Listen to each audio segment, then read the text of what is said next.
Good afternoon, Jeff. Welcome to the Impact Revolution channel. Thank you so much for your time. How are you doing?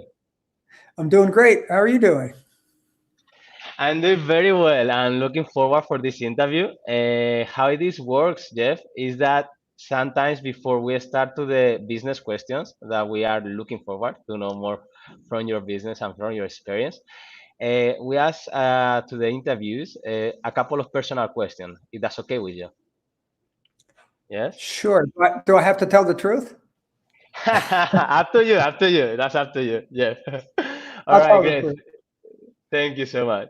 So the first question will be if I ask you someone who admires you really well and who knows you really well, how will define who is Jeffrey? Uh, that's a good question. You struggle with your ego on something like that. That's right. But I guess That's right. that's, I think what they would say is that I'm someone who genuinely cares for people, uh, Okay. and that I spend a lot of time trying to help people I admire and respect, All which right. is entrepreneurs and small business people. And you Great. can depend Great. on me. I'm a good guy.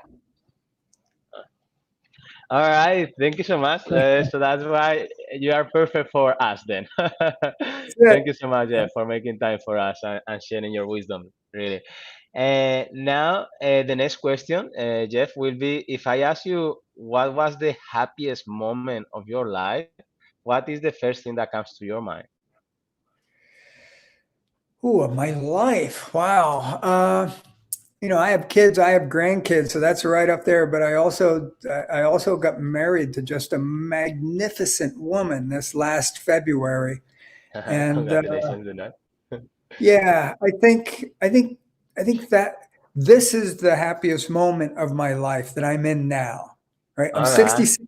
I'm 66 years old, and probably the last year, certainly the last 6 months, has been the happiest moments. But uh, yeah, anything involving my grandkids is right up there. So I'm blessed. So I have more than one. All right. That's great. That's great. Thank you so much for that. And now we're going to the business more or life experience or business experience lessons learned, Jeff. All right. So thank you for sharing this. And wanted to know if there was something happening tomorrow, for instance, that you this is a bit dramatic, okay? But anyway, it's how I ask it. If you were to die tomorrow, Jeff, all right, what will be the last message that you will leave to the world?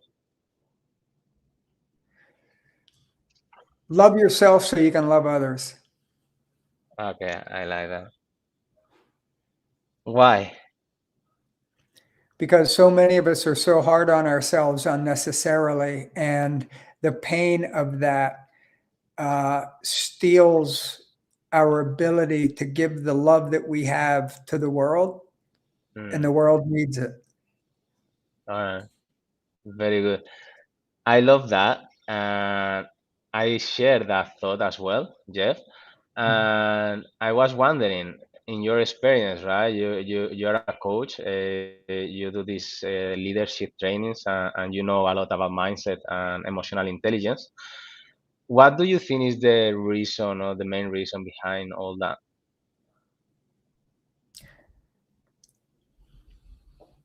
I think.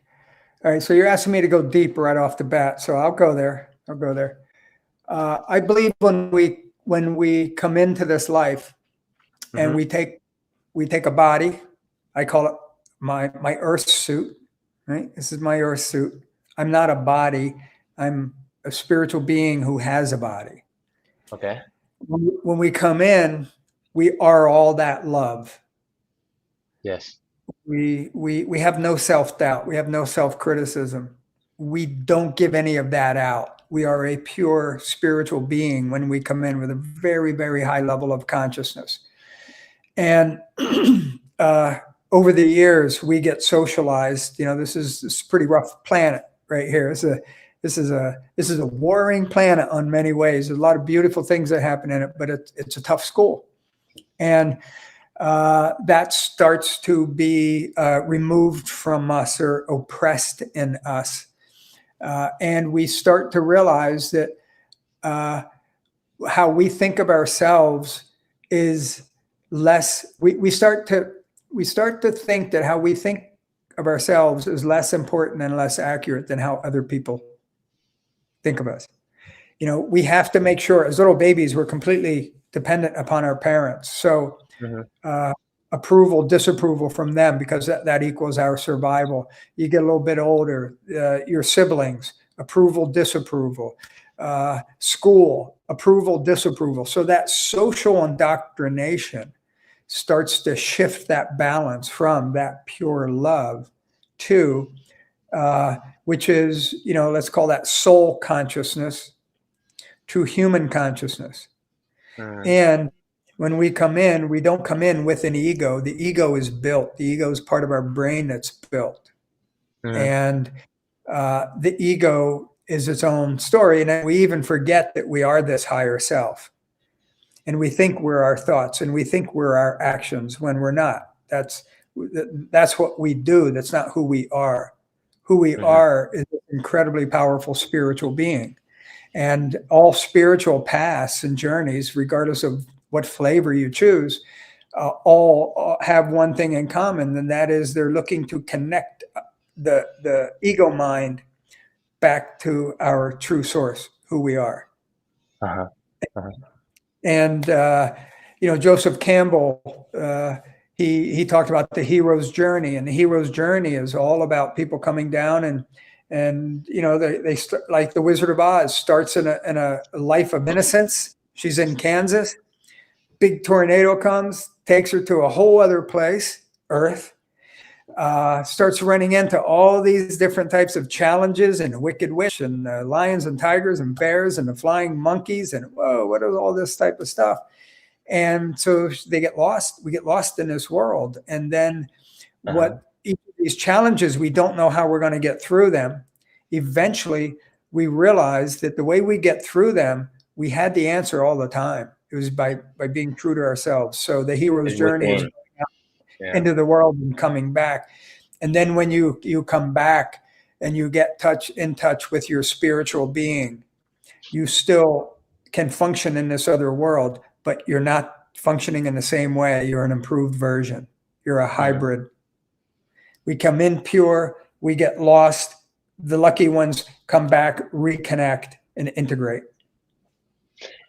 And your job, our job, my job as well, I consider, is to find or support people or facilitate people to find this true self, right? And to have this more authentic life and the full essence and expression of their selves, right?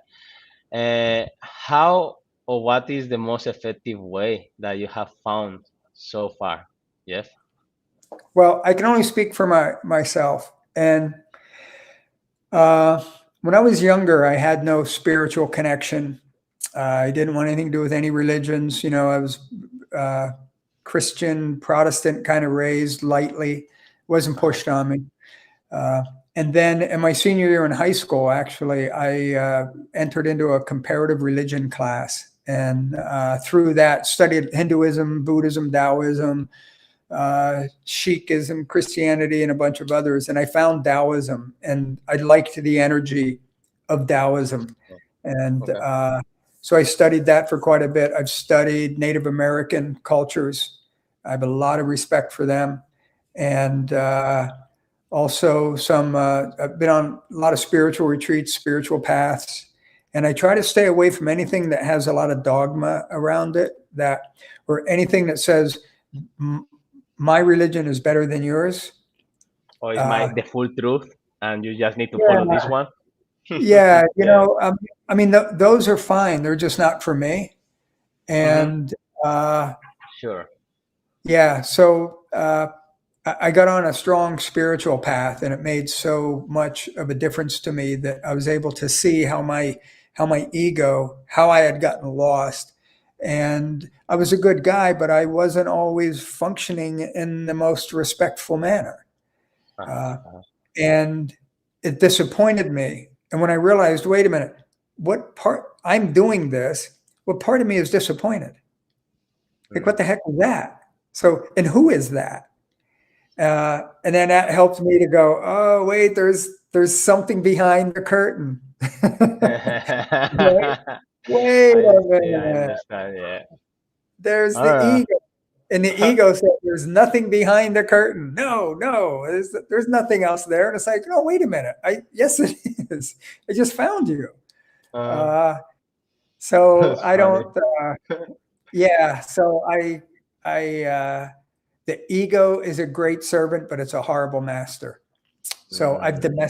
I work to domesticate that as best I can. And it's a day-to-day effort, you Work. know? Yeah, for sure.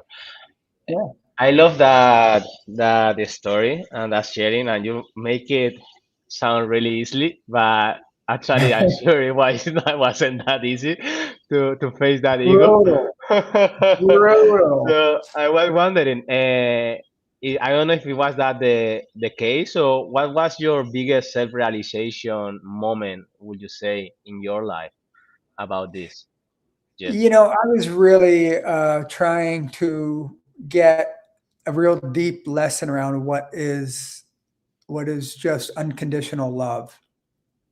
Mm-hmm. And I was doing a lot of retreats, and the people around me seemed to be getting it, and I couldn't.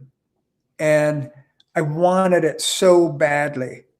Mm-hmm. I wanted to be free of the total grip of the mind and the ego. And I just had a moment, one night at a retreat in the mountains of Virginia, and I just had a moment where I was so frustrated with not getting it, and so frustrated with how my ego had taken my life. I was just so furious that it literally felt like part of my head was being ripped off.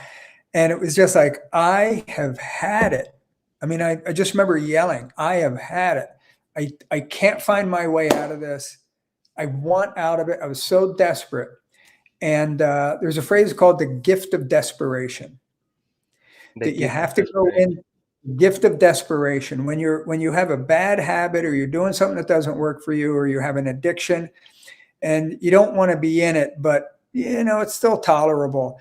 But when you get to a point where you are so desperate to change your life, and it feels like it's just the end, that's when the breakthrough happens. And if you can stay in that pain and not run away from it, and just keep in it and keep pushing, and because there's something better, you don't know what it is, and you don't know when it is, but Mm. you just got to keep pursuing that.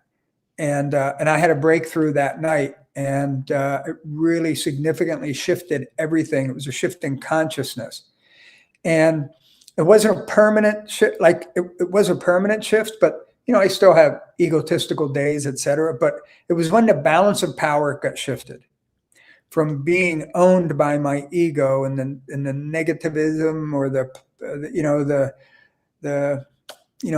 I'm really great, or I really need to be great, or I'm really bad. And to the Uh-huh. degree This you have to think self-criticism. you're Yeah. great is how insecure you are.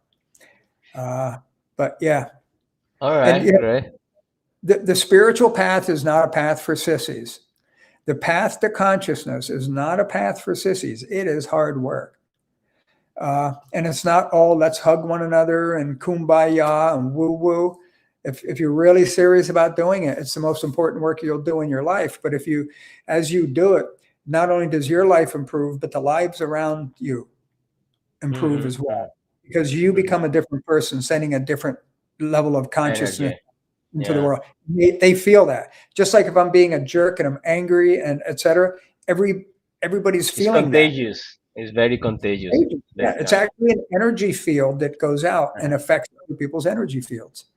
All right. Definitely. Definitely. I totally agree with that.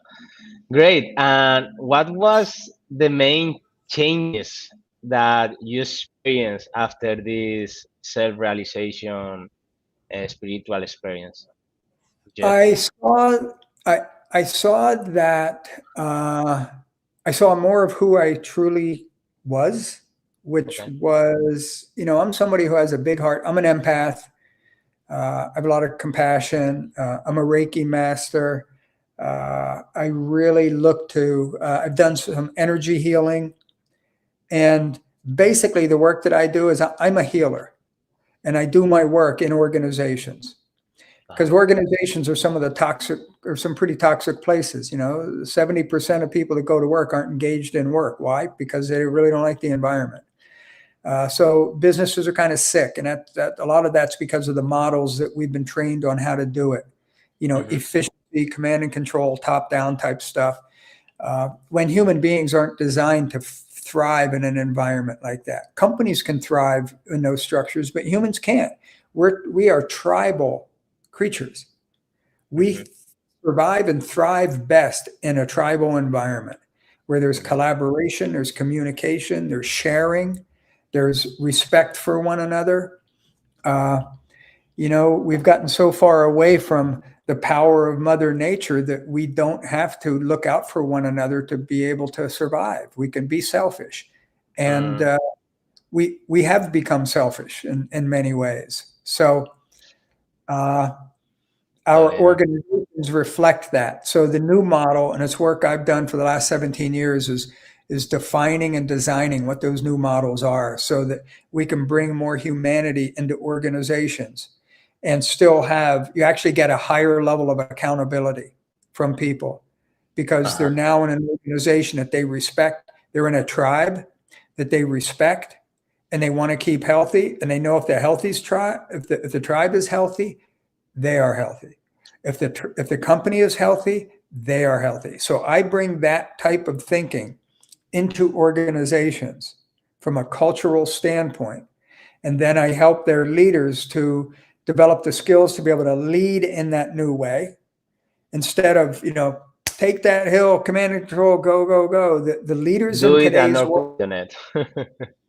the leaders in today's world have to be expert communicators, collaborators, and facilitators.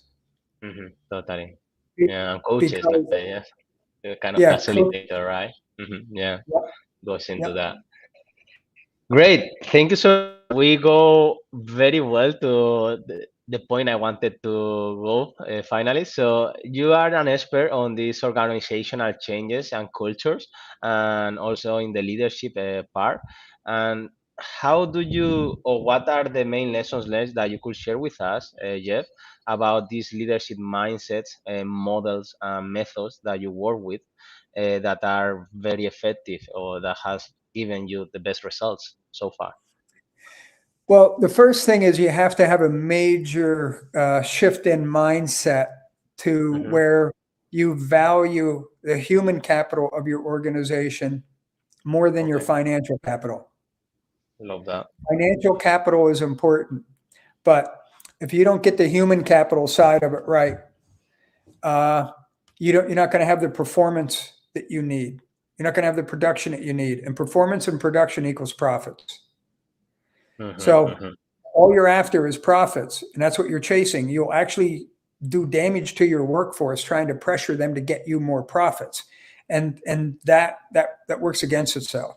What you want to do is you want to make sure that you create a healthy organization, that you treat people fairly, Hmm. uh, that you seek their input. There's a collective genius in every organization that knows more about the organization than any one individual would ever know, even the owner, because the owner's sitting up in a crow's nest, and the people in the boiler room are the ones that know exactly what's happening. So you really need to be able to engage them in conversation. So when you engage the people and you tap into that collective genius and their wisdom and their creativity, and help them, or invite them to help you build your company, Hmm.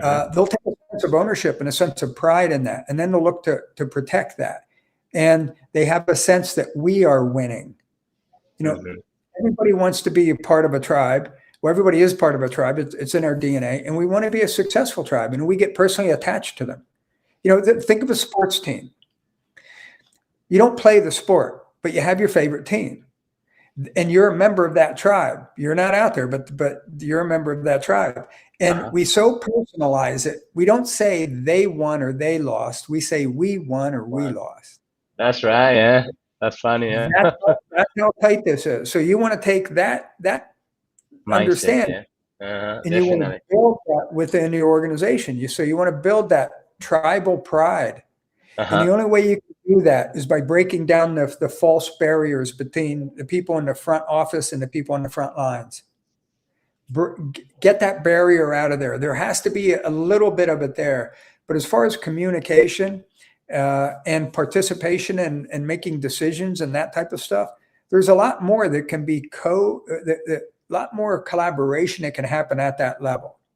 Uh-huh. Yes, there are decisions that have to come from the top down, but to the degree that you can get decisions made collaboratively, I tell my clients, if you're going to change someone's department, you're going to change their job, bring them into that conversation early. Don't Mm. just do it. Bring them in and say, hey, we're thinking about doing this and this is why. And why would you hide that? And while we're thinking about doing it, we're going to make some shifts. What's your input? What's your opinion? How do you think that this could work? I give a survey to some of my clients' employees, and it's real Mm-hmm. simple. The first question is you ask them, list 2 or 3 things that if you could do more of in your job would make you more productive and happier. The next question is list 2 or 3 things if you didn't have to do in your job would make you more productive and happier. And list 2 or 3 things that you think overall is negatively holding this company back. If you have the courage to invite some of your people to take that survey, you will be blown away by what you see. Yeah, Some right. of it's, Because the employees are the ones who knows really what's going wrong, yep, right? And what is going bad because they are the deliverers or the producers of the work. I love those questions. Thank you. Thank you so much for sharing that. It's simple but powerful.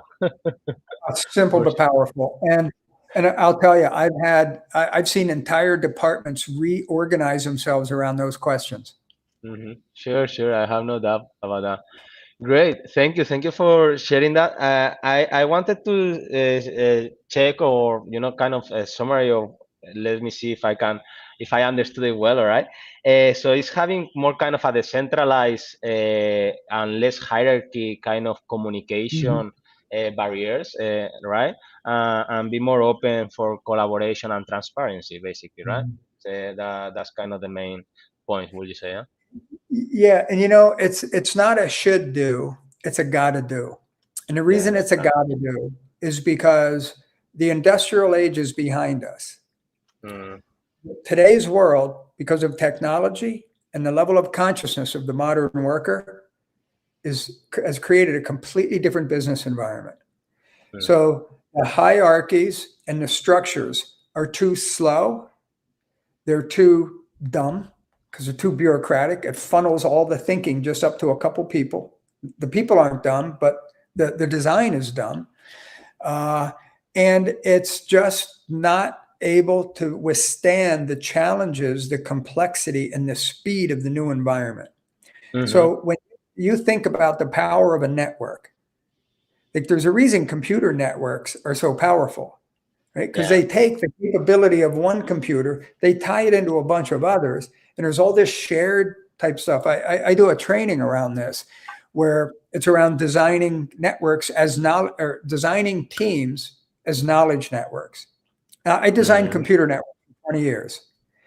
And I realized that the same 4 fundamental principles you need to design a computer network, if applied to a team, develop really powerful, high performing teams every time, as long as you manage them right.